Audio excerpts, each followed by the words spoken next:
كانت هناك فتاة جميلة ذات أخلاق وتعمل معلمة في إحدى المدارس. وذات يوم سألوها زميلاتها في المدرسة: أنت جميلة ومحبوبة، لماذا لحد الآن رافضة أن تتزوجي؟ وما هو سبب الرفض؟ فقالت لهم الفتاة: كان منذ زمن طويل امرأة تلد البنات، كانت تريد أن تنجب من الصبيان، ولكن يشاء القدر أنها تنجب بنات.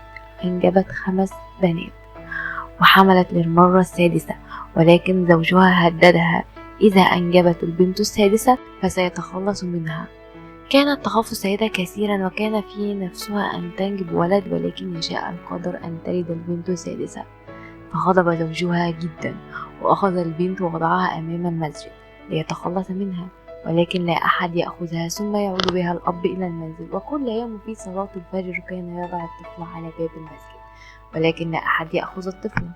ومر أسبوع على هذا الحال، وأرجعت الطفلة لأمها، وفرحت الأم برجوع طفلتها. ولكن بعد فترة حملت الأم من جديد، وعاد الخوف: يا ترى ستنجب ولد أم بنت؟ ولكن في حملها هذا أنجبت أول ولد. فرح الأب جدا، ولكن البنت الكبرى ماتت بدون سبب. وحملت مرة أخرى وأنجبت ولد آخر، وماتت البنت الثانية. وكل مرة تحمل وتنجب ولد يموت أمامه بنت، إلى أن ماتت 5 بنات، وكان موجود 5 أولاد. وعاشت البنت الأخيرة التي كان والدها يريد أن يتخلص منها.